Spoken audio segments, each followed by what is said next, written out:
રાહુલ ગાંધીની ભારત જોડો યાત્રા કન્યાકુમારીથી લઈને કાશ્મીર સુધી જનાર છે। ત્યારે થોડા દિવસો પહેલા જ ભારત જોડો યાત્રા દેશની રાજધાની દિલ્હીમાં પ્રવેશતા જ તેમનું જોરદાર સ્વાગત થયું હતું। ભારત જોડો યાત્રાના યાત્રી કનૈયા કુમારે દિલ્હીમાં એક પ્રેસ કોન્ફરન્સ કરી હતી। તેમાં પત્રકાર દ્વારા સવાલ પૂછવામાં આવ્યો હતો। ત્યારે કનૈયા કુમારે કેમ કહ્યું તો અમે ચૂંટણી નહીં લડીએ, સંન્યાસ લઈ લેશું। आओ જોઈએ। आपने सवाल पूछा, दिल्ली के नजदीक आकर के भी लोग सवाल पूछ रहे हैं सर, ये अच्छी बात है। मुझे लगा दिल्ली के नजदीक जाते जाते लोग सवाल नहीं पूछेंगे, क्योंकि दिल्ली में आजकल सवाल पूछना गुनाह है, सरकार को पसंद नहीं है सवाल पूछने वाले लोग। आपको बहुत धन्यवाद। दूसरा, आपने कहा कि इलेक्शन, देखिए प्रायोरिटी की बात है, इसको ना बार बार कंफ्यूज किया जाता है। ऐसा नहीं है कि हमारी पार्टी जो है इसके बाद जो है वो ब्रह्मचारियों की पार्टी हो जाएगी और हम चुनाव नहीं लड़ेंगे। दाढ़ी बढ़ गई है तो जो है सब लोग जो है अब चुनाव से जो है संन्यास ले लेंगे, ऐसा बिल्कुल भी नहीं है। हम देश की विपक्षी पार्टी हैं तो लोकतंत्र में भरोसा रखते हैं। देश का संविधान कांग्रेस पार्टी ने बनाया है, मल्टी पार्टी सिस्टम में बिलीव करती है, इलेक्शन में पार्टिसिपेट करती है, पार्लियामेंट्री पार्टी है, तो ऑब्वियसली चुनाव लड़ेंगे। फोकस कहने का ये मतलब है कि इलेक्शन जो है वो एक मुद्दा है, इसके अलावे जीवन में बहुत सारी ऐसी चीजें हैं जिसको लेकर के देश परेशान है। हम चाहते हैं कि सिर्फ चुनाव राजनीति का विमर्श नहीं हो, बल्कि चुनाव किस सवाल पे हो रहा है ना, वो जनता के सवाल हों और जनता के वो सवाल जो हैं उसको पर हम फोकस रखना चाहते हैं। जहां तक हार जीत का सवाल है तो देखिए आंकड़ा तो हम भी दे सकते हैं, ऐसा नहीं है कि तर्क देना नहीं आता है। बुद्ध ने घर छोड़ा, उस एक घटना को जो है दोनों के पक्ष में इस्तेमाल किया जा सकता है। तो उसी एक घटना को सन्यास के पक्ष में भी और गृहस्थ के भी पक्ष में, आंकड़े को अगर ठीक से देखेंगे तो हम भी कह सकते हैं कि हम तो हिमाचल का चुनाव जीत गए, एमसीडी का चुनाव जो है बीजेपी हार गई है, बाकी बहुत सारा बाय इलेक्शन हार गई है। इससे निकलेगा क्या? सवाल यह है कि चुनाव जब देश में हो रहा है तो 5 साल में चुनाव जब होते हैं तो 5 साल तो किसी कारण से, किसी रैशनैलिटी से बनाया गया है ना, कि उस 5 साल में सरकार का रिपोर्ट कार्ड देखा जाएगा।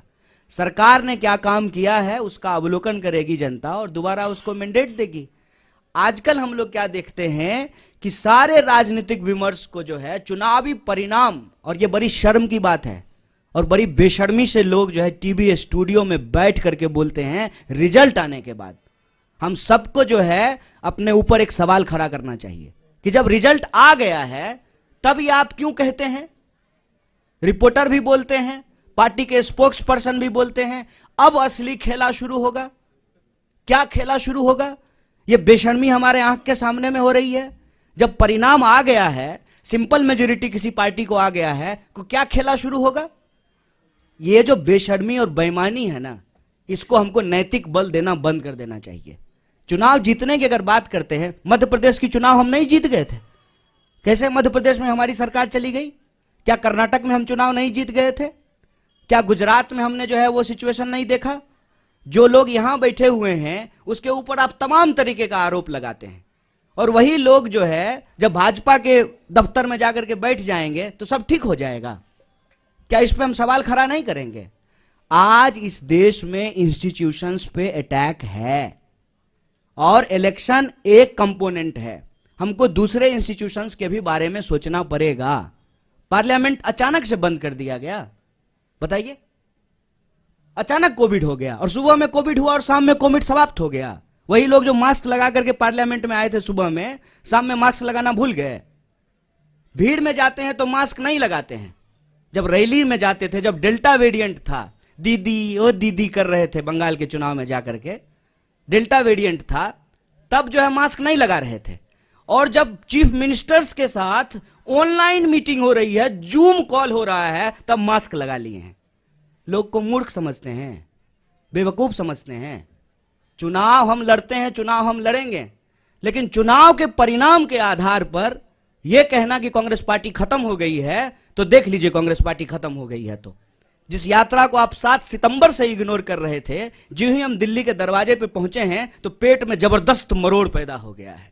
तमाम कोशिश कर रहे हैं, पूरे देश में हमको परमिशन लेने की जरूरत नहीं पड़ी, क्योंकि यह भारत जोड़ो यात्रा है, दिल्ली की यात्रा नहीं है।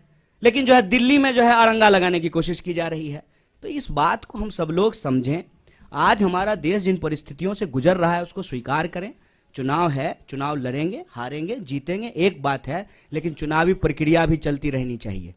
इलेक्शन कमीशन भी ठीक से काम करना चाहिए। एक सवाल हमारी यात्रा के ऊपर, बच्चे क्यों आ रहे हैं? बच्चों को लेकर के जो है हमारे ऊपर केस किया गया, कंप्लेन किया गया।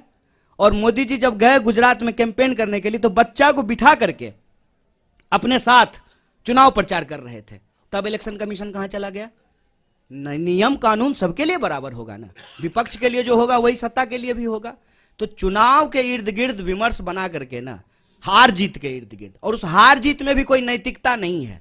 जीती हुई पार्टी का विधायक खरीद करके सरकार बना लेना, जब तक यहां थे तो जो है देश विरोधी थे, हरियाणा में ऐसी। तो ये जो सवाल है इस पे हम लोगों को मुखरता से बोलना पड़ेगा। इलेक्शन से भाग नहीं रहे साहब, इलेक्शन हम भी जीते हैं और फिर भी जीतेंगे। इनको डर यही लग रहा है ना कि दिल अगर जीत लिया ना तो इस चुनाव कैसे हराएंगे। सारा सूटकेस जो है ना चाणक्य साहब का, वो घर में ही रखा रह जाएगा। एक बार जब लोग तय कर लेते हैं ना कि बिकेंगे नहीं, और जो लोग खरीदेंगे ना, आपको दिल्ली का एग्जाम्पल देना चाहते हैं, दिल्ली के भी प्रभारी हमारे बीच में मौजूद हैं। हमारे 2 लोगों को खरीदने की कोशिश की गई, ये चलन पैटर्न हो गया है। अब दूसरी पार्टियां भी ऐसा करना शुरू कर देगी। इस प्रवृत्ति पे हमको हमला करने की जरूरत है। उसके बाद आम लोग जाकर के घर घेर लिए, उसके बाद नहीं नहीं नहीं हम लोग कहीं नहीं जा रहे, हम यहीं रह रहे हैं। जनता के अंदर वो चेतना जगाना, ये हमारी प्राथमिकता है। चुनाव भी होगा, लड़ेंगे भी और जीतेंगे भी।